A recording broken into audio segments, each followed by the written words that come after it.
everyone. Welcome to another episode of the BG Show. I'm here to talk about Avatar: The Last Airbender, one of the most relevant and cult classic shows of the 2000s.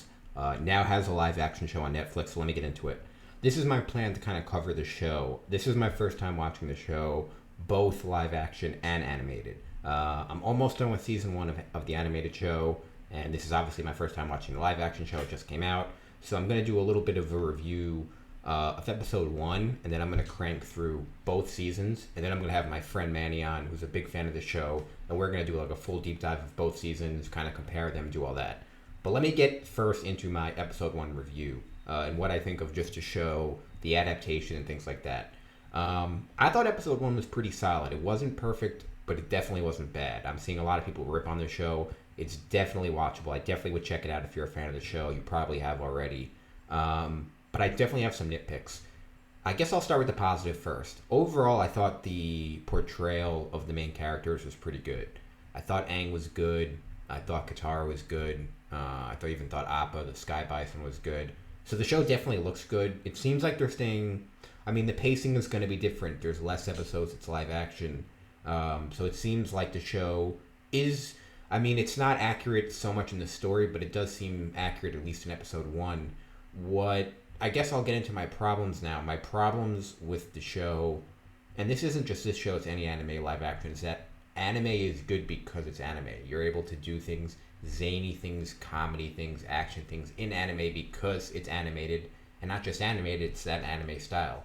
So putting anything in live action, I think, automatically makes things worse. Not only for something like this, but even Batman.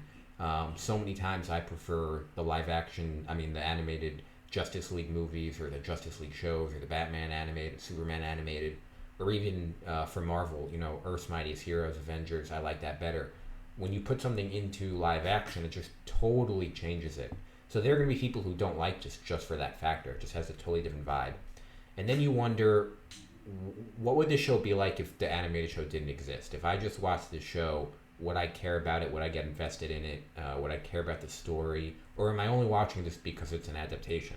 And I think answering that question, I don't know if people would be... I don't know how interesting this show would be, at least from episode one, if it was not based off anything and this was just kind of the fresh start. My biggest gripe is, I guess, the costumes. While the show looks good and it sounds good, Netflix has this certain type of vibe about a certain style, no matter if it's a movie, TV show, where everything seems clean. The costumes seem clean. It seems a lot of times like they're actors wearing costumes as opposed to the actual characters. And I'm not sure if, there's like a goofiness a little bit to the show that I don't know if it's done intentionally because it's supposed to be based off anime, where there just isn't like a seriousness to the show. It reminds me a lot of the Obi-Wan show and the Boba Fett show, where you're like, the show isn't terrible, but it's not epic. There aren't really like epic scores, epic themes, epic conversations. It's not hitting like it should. So I don't know if it's just because I'm a newer fan or because the episode wasn't as epic.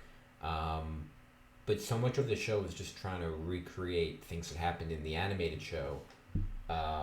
So you have to do that, and then you also have to worry about how it just looks as a show and not even worry about that. So overall, if I was grading this out of 10, I think I'd give it a 6.5 or a 7.